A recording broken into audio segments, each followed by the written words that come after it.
Okay, when I say the word Samsung, what's the first thing that pops into your head? Probably this, right? A shiny new phone, maybe a giant flat-screen TV. But what if I told you that the real engine of the company, the part you don't see, is in the middle of a massive, massive crisis? Yep, you heard that right. Behind all those glossy product launches and flashy ads, there is a high-stakes struggle going on that threatens not just Samsung, but really the identity of the entire nation that depends on it. A staggering 95%, and that is not a typo. That's the drop, the collapse, really, in operating profit for Samsung's semiconductor division. It didn't just miss analyst projections, it completely fell off a cliff. And this is the heart of the crisis. So, how in the world does a titan like this stumble so badly? In this explainer, we're going to break it all down. We'll look at its unique role in South Korea, the huge tech revolution that caught it completely off guard, and the scrappy rival that saw the future first. Okay, let's dive right in. You know, for decades, Samsung has been a leader, a trendsetter, the one to beat. But in the most important technological race of our time, the race for AI, it has suddenly found itself playing a desperate, and I mean desperate, game of catch-up. And you don't have to take my word for it. The stock market tells the story crystal clear.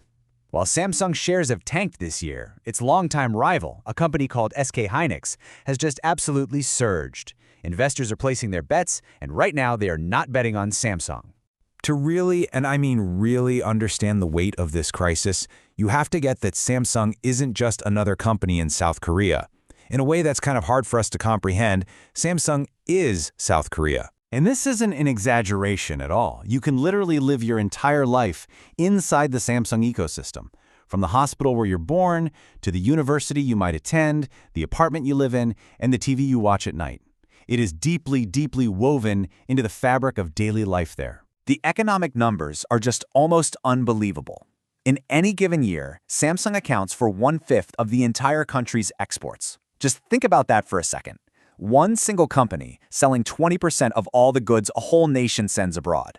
That kind of economic power barely exists anywhere else on Earth. So what could possibly cause such a pillar of a nation to start to crumble? Well, it all comes down to a tiny piece of technology that you definitely own, but have probably never, ever seen. We're talking about DRAM, or Dynamic Random Access Memory. For years, these little chips have been Samsung's cash cow, at times driving as much as 70% of the company's entire profit. They're the short-term memory in basically every electronic device you can think of. Here's a really simple way to think about it. Your computer's processor is always thirsty for data. Let's call that coffee. But it can't drink directly from the giant pot of storage. That would be way too slow. DRAM is the coffee cup, holding just enough data right next to the processor for quick and easy access. Makes sense, right? But then AI came along and completely changed the game. Using our analogy, AI doesn't just want a cup of coffee, it wants the entire pot. And it wants it all at once, right now. The old DRAM cup was way too small and slow. AI needed a brand new technology, HBM, which stands for High Bandwidth Memory. And this is where Samsung, the undisputed giant of the memory world, got totally blindsided. While they were busy mass-producing millions of the old coffee cups, a smaller, local competitor, one that had once teetered on the edge of bankruptcy, made a really risky bet on the future. That competitor was SK Hynix.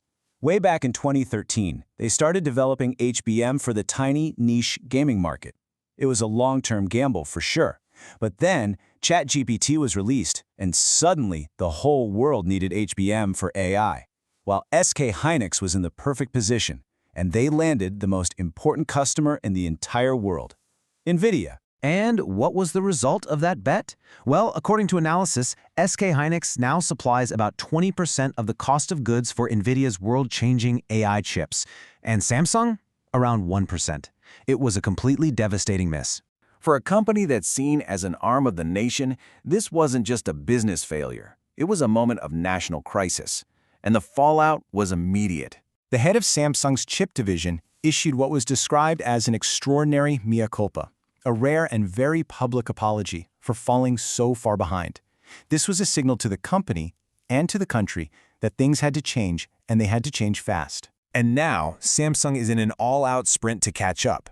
They're desperately trying to pass Nvidia's incredibly tough quality tests, they're pouring resources into the next generation of HBM, and they're trying to revitalize their other chip businesses to prove they can still land major partners, like securing a recent $16.5 billion deal with Tesla.